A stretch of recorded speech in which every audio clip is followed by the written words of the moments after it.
అయ్యిందా అధ్యక్ష? పోదామా ఎవరికన్నా? అధ్యక్ష నేను అడుగుతున్నా అధ్యక్ష నేను అడుగుతా ఉన్నా. ఇంకోటి అన్నారు అధ్యక్ష, వారు దేవుని మీద ఒట్టు పెట్టినారు అధ్యక్ష. ఇప్పుడు దేవుని బాధపడే పరిస్థితి వచ్చింది ఇది ఎక్కడ అని చెప్పి. అధ్యక్ష నేను అడుగుతున్నా, వారు అంటారు అధ్యక్ష రైతు బంధు రైతు భరోసా. నేను అడుగుతున్నా అధ్యక్ష, రైతు భరోసా ఏంది అధ్యక్ష మీరు చెప్పింది? 15,000 ఇదే ముఖ్యమంత్రి గారు ఆనాడు పిసిసి ప్రెసిడెంట్గా రైతు బంధుని ఆపిందే ఈయన.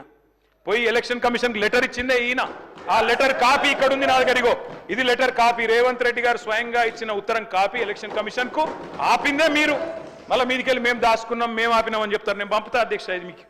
అధ్యక్ష రైతు బంధు ఆపుతారు, 7,600 కోట్లు ఆపిందే వాళ్ళు. ఆపి ఏం డైలాగ్ కొట్టిన అధ్యక్ష వీరు? హరీష్ రావు ఆపుతుండు, కేసీఆర్ ఆపుతుండని చెప్పి ఆ రోజు అన్నారు అధ్యక్ష. డిసెంబర్ 3 నాడు, డిసెంబర్ 3 ముందు అయితే 5,000, డిసెంబర్ 3 తర్వాత అయితే 7,500 అని చెప్పింది ఎవరు అధ్యక్ష? 3 ముందు అయితే 5,000, 3 తారీఖు తర్వాత అయితే 7,500 అని చెప్పిందే ఈ ముఖ్యమంత్రి గారు. అధ్యక్ష ఇంకెన్ని చెప్పినారు అధ్యక్ష? ఉచిత కరెంటు కాంగ్రెస్ అట, కరెంట్ అంటేనే కాంగ్రెస్ అట, కాంగ్రెస్ అంటేనే కరెంట్ అట. ఇక్కడనే కూర్చొని ఇక్కడనే నేను ఒక్క నిమిషం తొందరపడకు రాజు, నువ్వు అవుతావు. నేనేమంటున్నా అధ్యక్ష, ఇక్కడనే నిల్చొని ముఖ్యమంత్రి గారే చెప్పినారు అధ్యక్ష. ఆనాడు తెలుగుదేశం పార్టీలో ఇక్కడ నిల్చొని ఇదే ముఖ్యమంత్రి గారు చెప్పిన మాట, మా నాయన గారు చచ్చిపోతే నెత్తి మీద నీళ్లు తలుపుతుందంత కరెంట్ లేదు, ఇదేం దౌర్భాగ్యపు ప్రభుత్వం అని చెప్పిందే ఆయన. ఇవాళ కరెంట్ అంటే కాంగ్రెస్, కాంగ్రెస్ అంటే కరెంట్ అంటే బయట చూస్తలేరా అధ్యక్ష? అధ్యక్ష నేను ఇంకోటి అంటున్నా, వారు అంటున్నారు 10 నెలలనే ఇంతెందుకు అంతెందుకు అని నేను అంటున్నా అధ్యక్ష. మేం చెప్పమన్నామా?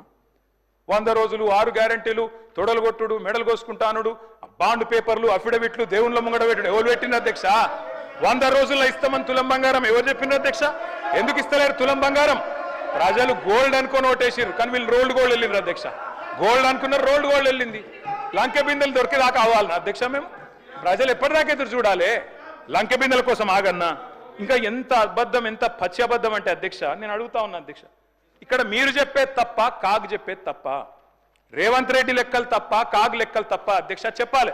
రేవంత్ రెడ్డి గారు ఈరోజు చెప్పిన లెక్కలు 1,52,000 కోట్లు మిత్తి కట్టిన అప్పులు కట్టిన, ఇది కాగ్. మీకు పంపిస్తా ముఖ్యమంత్రి గారు చూసుకోండి. కాగ్ చెప్తున్న ప్రకారం నెలకు 2,750 అసలు మిత్తి కలిపి. మరి మీరు అక్కడ జూట్ చెప్పాలని చెప్తుండాలి, ఇక్కడ నా వద్దని చెప్తుండాలి. రెండిట్లో ఏది కరెక్టో చెప్పాలి. ఆర్థిక అరాచకత్వం అన్నారు అధ్యక్ష. ఆర్థిక అరాచకత్వం నిజమైతే ఆయననే ఎందుకున్నాడు అధ్యక్ష ఆర్థిక కార్యదర్శి? మాకు 11 బడ్జెట్లకు సాయం చేసిన ఆయన, మీకు 3 బడ్జెట్లకు సాయం చేసిన ఆయన, ఆయన ఎందుకు కొనసాగిస్తున్నారు? మరి ఏది కరెక్ట్? అందుకే అంటున్న అధ్యక్ష.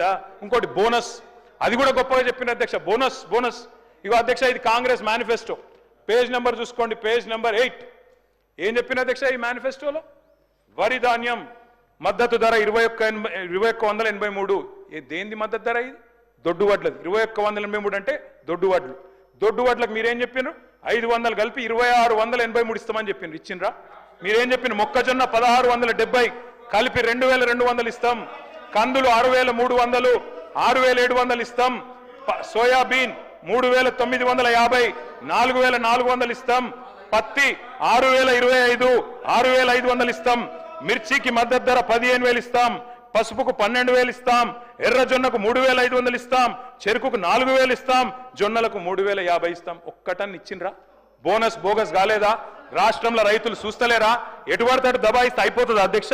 ఇంకా విచిత్రం, నాకు ఇంకా గమ్మత్ అనిపించింది ఆయన అధ్యక్ష. ఆయన ఏమైనా స్వాతంత్ర ఉద్యమం చేసి జైలుకు పోయింది అధ్యక్ష? ఏం చేసిపోయింది అధ్యక్ష జైలుకి? ఆయన ఏదో పెద్ద సానుభూతి. మేము పోలేదా జైలుకి? వరంగల్ జైలుకి నేను కూడా పోయిన తెలంగాణ ఉద్యమంలో. ఎస్ ఉన్నాం, అక్కడ బరాబర్ ఉన్నాం. మీరెందుకు పోయినరంటే నేను అడుగుతున్నా ఈరోజు. ఎస్ మీ ఇంటికి ఇవ్వాలని జూబ్లీహిల్స్ ప్యాలెస్ మీదకి ప్రైవేట్ డ్రోన్ పంపితే ఊకుంటావా? అక్కడ నీ బిడ్డనో నీ వైఫో ఉంటే వాళ్ళని ఇష్టం ఉన్నట్టు ఫోటోలు తీస్తే ఊకుంటావా?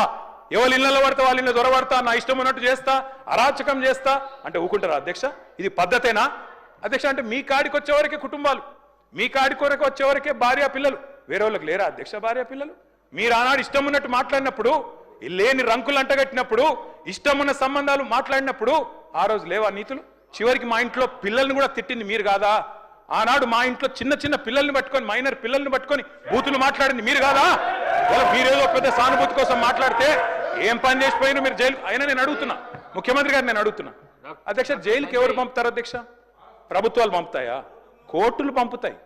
కోర్టులో మీరు ఛాలెంజ్ చేసినారు, నన్ను రిమాండ్కి పంపొద్దు అని మీ లాయర్లు అడిగినారు. కోర్టు కాదు మీరు జైలుకే పోవాలని చెప్పింది. మేమేం చేస్తాం దానికి? రిమాండ్కు పంపేది మేం కాదు సార్, మీరు కాదు. ముఖ్యమంత్రి గారు హుంకరిస్తున్నారు. నేను అనుకుంటే అక్కడ ఎవరు మిగిలరు. నువ్వు ఏమనుకున్నా ఏం ఫరక్ పడదు. నువ్వు ఏం చేసుకున్నా ఏం ఫరకు పడదు. నువ్వు అనుకుంటున్నావు పదవి శాశ్వతం, అధికారం శాశ్వతం, ఏది శాశ్వతం కాదు. అధ్యక్ష, నేను కోరుతా ఉన్నా, ముఖ్యమంత్రికి అపరిమితమైన అధికారాలు ఉండవు. ముఖ్యమంత్రికి అపరిమితమైన అధికారాలు ఉండవు. ఎవరిని పడితే వారిని జైలుకు పంపే అధికారం ఉండదు. కోర్టులకు ఉంటది. నిన్ననే కోర్టు పాత్ర తీసుకున్నారు. ఈ ముఖ్యమంత్రి గారు ఇందాక గోవింద సినిమా చెప్పింది కదా, ఆ పాత్ర ఆయనకే సూట్ అవుతుంది అధ్యక్ష. ఎందుకంటే అప్పుడే లాయర్ అయిపోతాడు ఆయన, అప్పుడే జడ్జి అయిపోతాడు, అప్పుడే మళ్ళీ స్పీకర్. మీరు తీసుకునే నిర్ణయం వారు చెప్తారు, సుప్రీంకోర్టు తీసుకునే నిర్ణయం వారే చెప్తారు, ఉప ఎన్నికలు రావంటారు, ఎన్నికల కమిషన్ నిర్ణయాలు ఆయనే చెప్తారు. అధ్యక్ష, మీ బహుపాత్రలు మీకే సూట్ అవుతుంది తప్ప మా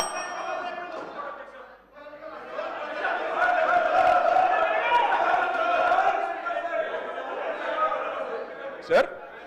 స్పీకర్ సార్, మీరు చెప్పారు ఇన్ని పేర్లు చెప్పారు ప్రాజెక్టులు. నాగార్జున సాగర్, శ్రీశైలం, మంజీరా, మొత్తం కాంగ్రెస్ కట్టిన ప్రాజెక్టుల లిస్టులు అని చెప్పారు. నేను అడుగుతా ఉన్నది, ఎస్ నిజం, ఎస్ నేను కాదని లేదు కదా బ్రదర్. 50 ఏళ్ళ అధికారం ఇచ్చినప్పుడు ఆ మాత్రం కట్టాలి కదా, కట్టకపోతే కూడా బాగుండదు కదా. కట్టిండ్రు. మరి 2014 ముందు లేవా ఇవన్నీ? 2014 ముందు వానలు పడలేదా? 2014 ముందు ఈ ప్రాజెక్టులు లేవా? మరి అప్పుడు ఎందుకు వండలేదు పంటలు? ఎందుకో కేసీఆర్ ప్రభుత్వం వచ్చినాకనే వండినాయి. ఇవాళ ఎట్లా మాట్లాడతారండి? సూర్యాపేట జిల్లాలో రేవంత్ రెడ్డి గారు, సూర్యాపేట జిల్లాలో దయచేసి మీరు వినాలి. రేవంత్ రెడ్డి గారు, నేను ఒక మాట అంటాను. మీరు నేను చెన్నై మీటింగ్కి పోయినాం. అక్కడ మీరు ప్రతిపాదన పెట్టిండ్రు. పెడితే నేను మీ పార్టీని కాదు, మీరు నేను ఇక్కడ ఉప్పు నిప్పులకి కొట్లాడుకుంటాం. ఆడ పోయినాక నేను మిమ్మల్ని గౌరవించి మా ముఖ్యమంత్రి గారు చెప్పిన మాట కరెక్టు, 33% కాదు 36% ఇవ్వచ్చు అని చెప్పిన. ఎందుకంటే నాకు ఆ సంస్కారం ఉంది. హద్దులు దాటినాక, సరిహద్దులు దాటినాక నువ్వు మా ముఖ్యమంత్రి కాబట్టి నేను కాపాడాలి, నేను గౌరవించాలి, నీకు డిఫెండ్ చేయాలి, అది నా బాధ్యత. కానీ ఇక్కడికి వచ్చిన తర్వాత కూడా మీరు ముఖ్యమంత్రి పదవిలో కూర్చున్న తర్వాత కూడా గంత ఫ్రస్ట్రేషను, గని రంకెలేస్తే కుదరదు. ప్రతిపక్షాల మీద మాటలతో డైలాగులు దాడి చేస్తా, పంచ్ డైలాగులతో దాడి చేస్తా కుదరదు. పరిపాలన అంటే పంచ్ డైలాగులు కాదు. పరిపాలన అంటే ఇప్పుడు మీరు చెప్పిన కష్టాలన్నీ ఉంటాయి. పరిపాలన అంటే ఇప్పుడు మేము 2014లో మేము కూడా ఆడికి వచ్చినాడు, ఇవన్నీ కష్టాలతోనే మేము కూడా స్టార్ట్ చేసినాం.